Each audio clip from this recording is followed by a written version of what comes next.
The Clone Army origin was recently added in the Humanoids expansion, and today we're going to be taking a deeper look at how they function, what their mechanics are, as well as their events. Please be aware there will be spoilers, and if you want to be left unspoiled, then it's probably a good time to click away to one of my other videos. Still though, they are fascinating in such a way that they have some of the best traits in the game. I cannot stress this enough. They are absolutely amazing, but it does not mean that they come with a couple of deficits. Yes, they can be problematic to play if you don't know what you're doing. It can be considered a bit more of an advanced origin to play with, and on top of that, there is so many synergies here. Today we're going to be playing with that clone army, and we'll have a couple of meta builds at the end as well. So let's take a look at the clone armies themselves. They are relatively straightforward, except for a couple of minor things. You start off with 2 clone vat buildings. Now, clone vat buildings are fascinating in a way that they can build clones relatively quickly, and this all goes through the pop assembly mechanic. Normally, you would only get these through, say, cloning vats, or if you have robots. This is not the case here. You build your pops through this. The thing is, even though the text says you only get 2 cloning vats on your homeworld, you can build a total of 5 in your entire empire. This combined with the ability of only having 100 pops maximum before you go over the amount of ancient cloning vats that support the population, you kinda need to juggle your pops around as well as your economy until you can get to a point where you can supplement your population in different ways. So please do be aware of that. In addition to that, they also start with some of the craziest admiral bonuses that you can get. Plus 25% ship fire rate is almost up there with Fanatic Purifiers. In addition, 10% reduced ship upkeep is definitely something that you cannot ignore. It is extremely powerful, but this is only the base trait. There are better versions of it. Let's dive into the clone army and see what they do and how they function. So things are relatively straightforward at the start for the clone armies. Your start is very similar. You can start building your science ship. You can start going out there and explore the galaxy at large. Even the capital system seems to be relatively similar, and overall that's pretty much the case. You go through the standard jumps of getting technology, etc. However, if we go to our capital world, we'll see that we've got the ancient cloning vat building there. As you can see, we only have 2 of them on our capital world, and they will give us monthly organic pop assembly plus 7. This basically translates to us getting crazy pop growth pretty much every single month. In 8 months, we will have our first pop, which is absolutely insane. Normally, this would take years to get our next pop online. And that by itself can get out of control relatively quickly because you will need to build quite a lot of materials on your homeworld in terms of like districts and stuff like that. That's one of the reasons why I went for catalytic processing in this case, because it offsets the cost of minerals to, you know, build districts and stuff like that over towards food. And in addition to that, having pleasure seekers keeps happiness up, which means production is relatively high because of the stability bonuses and all that stuff. And the higher happiness we have, the better, because we only have a limited amount of pops, which is very, very nice in this particular case. I really enjoy catalytic processing. I think it's a great little civic, and yeah, it applies to many, many things. However, it is also critical for this particular build that we're doing right now, because we are xenophobic, and this is going to tie into that later on. In addition, I picked up authoritarianism because of the worker pop output, as well as militarist for a little bit additional ship fire rate. Now, our pops themselves are pretty straightforward as well. If we actually navigate to the right menu, we've got the clone soldiers, which means that we get additional army damage. Our armies are stronger, not that we really need that.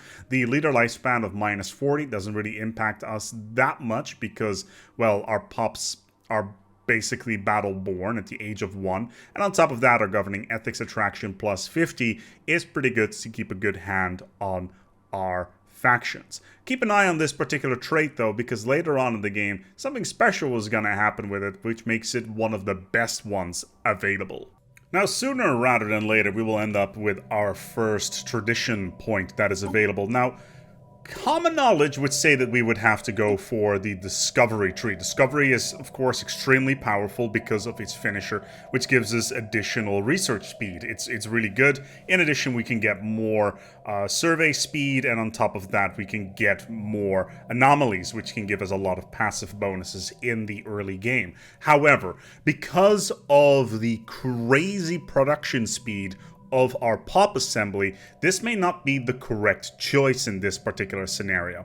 Prosperity, on the other hand, gives us a nice bonus for mining station output, plus 20, which is really nice because we can get those additional minerals that we can use on our various industries as well as districts and stuff like that, plus the finisher, which gives us additional stability and additional resources from jobs. But the really big one that I am interested in here is the standard construction templates. Basically, it reduces the build cost of all of our buildings and districts by 10%, and it increases the build speed of them in general. This basically translates to a great little synergy with our species, because our pops will be starting to roll off the factory floor very quickly, and they are going to spiral out of control because every 8 months or so we will have a new pop, which means that we will need to build a lot of districts, and getting the price of those districts and buildings down as fast as possible is something that's pretty high on the list of priorities. So we're going to go with prosperity on this one,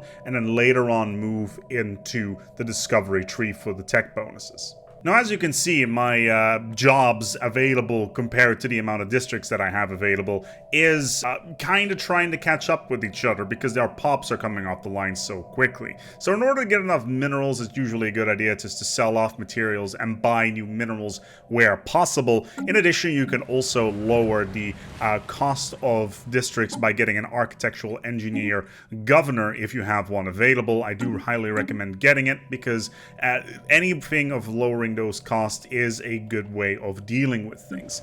But yeah, you will be cranking out quite a lot of districts here. Now, please note that I'm not building a lot of mining districts because I'm trying to get all my minerals from space. Therefore, getting the territory in this particular scenario, because we're running catalytic processing, trying to get a lot of minerals in space is usually a good idea. In addition to that, building a lot of industrial districts as well as agricultural districts and finally city districts is a good idea as well because of the additional building slots that can be used on anything. And in addition to that, you'll need the food for the industrial districts to keep cranking out consumer goods as well as those alloys.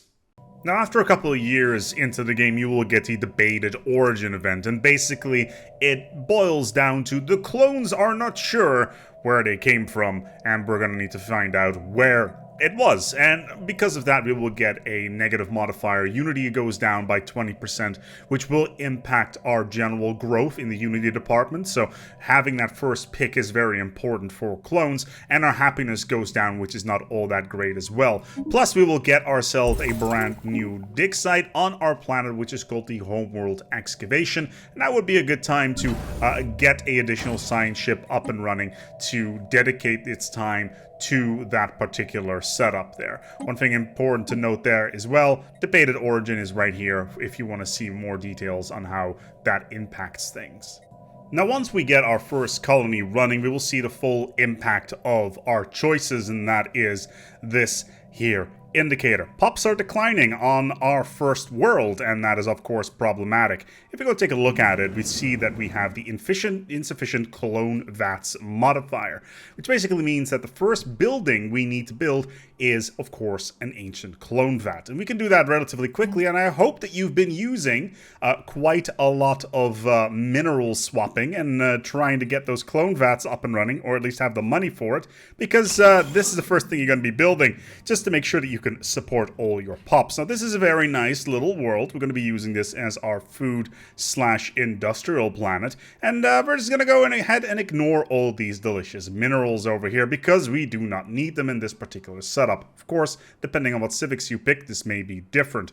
I would also like to point out that Gaia worlds have crazy modifiers. Basically, resources from pops is plus 10, which it synergizes very nicely with the prosperity finisher, and on top of that, our pops will be happier. If you are plantoid and you've decided to go with the Gaia building civic, the idyllic seeding civic, then this is a great example of what you can do with this species, because you do not need any pops in those buildings, you just need gas and minerals, which means that you can increase the output of your individual pop by 10% and can be really powerful. In this particular case, I would supplement pleasure seekers for that particular civic and have fun with that. But however, please do be aware you will need the plantoid species pack in order to pull this off. Another way of doing so is getting the Baul as your precursor species, and you will need distant stars for that. But that is a roll of the dice and you cannot guarantee anything. Let's hope that you don't get idyllic seeding on top of Baul, because that would just be an awkward scenario for everybody involved. Soon enough, we will finish the homeworld excavation, and basically, you will find some very interesting outcome. You can, of course, always read the text yourself if you want to know more about the story, but we will get 200 influence out of it. And now, we will have to make a bit of a choice. Whatever we found, are we going to keep that on the wraps from the rest of the clones, or secured.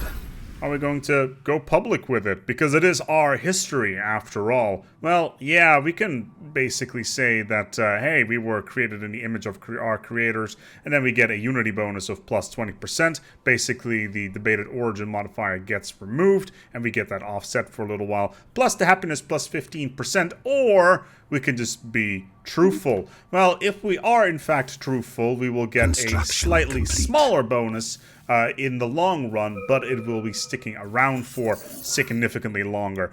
We will get plus 10% on unity and plus 10% happiness, which by itself is pretty darn nice. If we had gone in the other direction, the population would have found out about the lie, and then we would have a negative modifier. But yeah, honorable leadership is here. It will expire in 3,600 days, and basically it allows us to keep our happiness up and as well as our unity, because then we can start going through the tradition tree. So once the clones have decided that they can adjust themselves in a better direction, you will be given the clone fertility modifier, or at least the special event. Situation logs It's called updated. the Bio Cipher. Yes, you can do all sorts of fun with this stuff, and basically you can go in two directions. Basically, we can go ahead and research it, and we will get a couple of options afterwards. Sooner rather than later, we can start interfacing with our cloning vats. We can proceed. We will get two special projects, the clone fertility or the clone potential. You will want one of these as soon as possible, because it will allow you to basically open up the story for the rest of the game. Now, the first one, clone fertility, is rather interesting because, as you can see right now, we are at 92 pops, which means that we will need to supplement our population growth in order to keep ourselves trucking. Now, the particular one here on the genetic crossroads, clone fertility basically gives us the ability to create our own clones that have a lower modifier than our current trait, but they can develop themselves as pops, which by themselves is nice. They can grow normally, and on top of that, if you have about 100 pops, you will get a nice head start. However, clone potential gives us the ability to keep our 100 pops and not have the ability to naturally procreate, but gives us insane bonuses, except we'll need to supplement our population in other ways.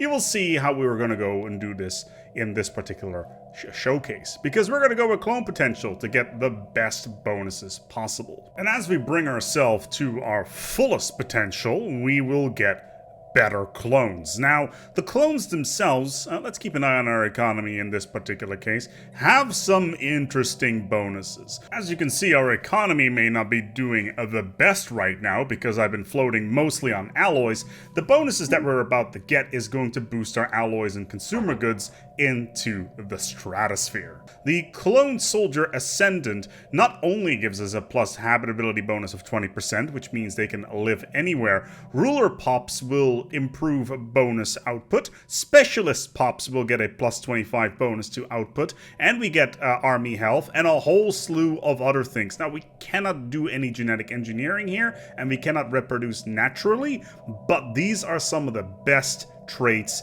in the game. Specifically the resource output bonuses, especially if you combine that with, say, I don't know, a Gaia world, for instance, we can get some absolutely insane bonuses on our planet, as long as, of course, they are specialist pops, which is currently not the case. But what we can do there is, considering we now have a lot of food income, we can build a research lab and demolish one of our agricultural districts as soon as that one is online, and swap our pops over and get even more tech. One thing that you also want to do at this point in the game is basically say, okay, our food is more than enough. We can probably replace some of our districts with other districts of resources that we need, such as, say, generators and even some mines where possible. We don't need that much food anymore because all our districts are producing more than enough resources, and in addition to that, all of our technologies giving us more food as well.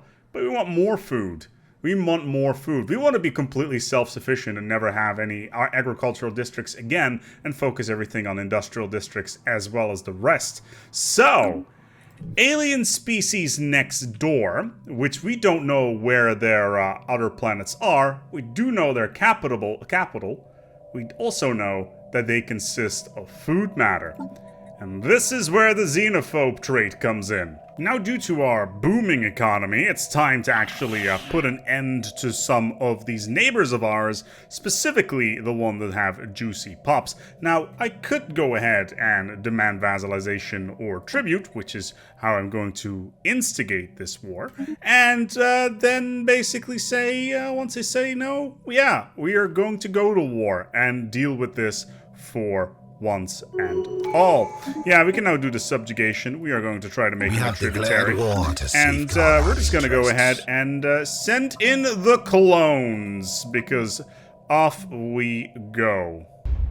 Now, as I mentioned, I don't want to be reliant on agricultural districts ever again, because, you know, we want to make sure that our specialist pops, which are going to be cranking out all those resources, are going to be working in labs and, I don't know, foundries and consumer goods factories. So we want to get them out of the districts, especially the food ones. So, earlier on, with the traditions, I decided to go for nihilistic acquisition, because our neighbor, who is currently being absolutely steamrolled by our absolutely insane fleets and their admirals, who get some crazy traits, plus 35% ship fire rate and minus 35% ship upkeep. Yeah, I'll have some of that best combat trait in the game.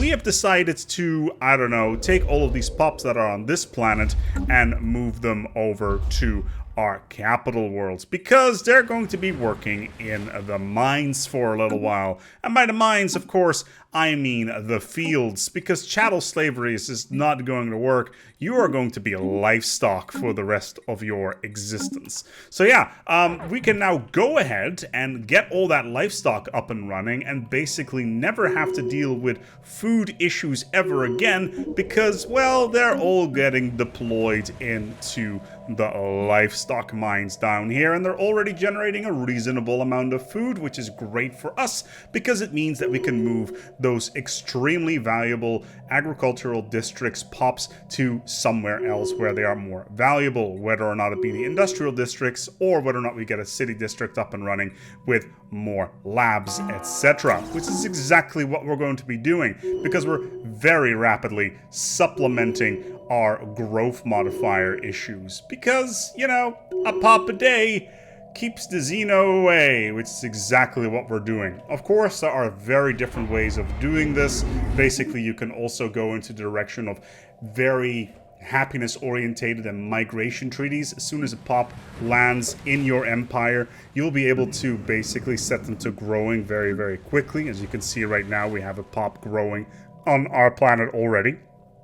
As long as they don't work in the specialist slots where your primary species are, that's generally a good thing. In addition, you could also go ahead and supplement them with, say, robots, because robot assembly plants is something that you can build, and then of course once your pop assembly process is done, you have 100 of your primary species, you can transition over towards robots, and that's a far more peaceful way of doing things. In terms of ascension perks and all that stuff, considering we cannot biologically do anything, we can't do any bioengineering, anything like that. If we change into synthetics, we lose all of our traits, so psionics is pretty much the way to go, and we will get some crazy bonuses on our admirals with that once again. Ascendant Clone Admiral is amazing. With psionic on top of that, it gets completely insane. Clones are incredibly flexible. They are one of the more interesting origins to play because you can go in so many directions with them. Do you want to play as this type of empire that just goes around in year 30 or 40 and absolutely annihilates their neighbors to take them as livestock to supplement their population? Absolutely doable. Do you want to go ahead and turn into a fertile species instead and then use your pop advantage on the initial growth to continue growing all over worlds and colonizing and go wide, whereas previously you would be tall? Or do you want to go tall and get as many migrations species as possible and converting all your worlds into Gaia worlds for super high productivity and also migration bonuses? This type of origin is amazing. It is super fun. You should definitely play it. Don't necessarily play the way I did in this particular setup. There's multiple ways of doing this. I highly recommend checking out Stefan Annan, who's got a more meta build for this. He also does something with the Pleasure Seekers as well, but he takes it on a little bit more of an optimal spin in that case. There's a link below in the description where you can go and check out his video on how to play more of a min-maxi style build. But yeah, this has been Clone Soldiers, an fantastic origin. You should absolutely play this if you can. There are so many different synergies with this, and it is so much fun. It's completely different than how any other empire in the game plays, and you should try it out. We're gonna go wrap it up here. If you enjoyed this video, give it a like. If you didn't, give it a dislike. You know, interaction is where it's at. Comment below on what your favorite build is for the Clone Soldiers, and if you learned something here today, feel free to mention that down in the description below, or at least in the comments. Thank you so much for my patrons for making this video possible. It's very much appreciated that you guys are coming out by the dozens to support the channel, and until next time, take good care of yourselves, and as always, eat Shutter.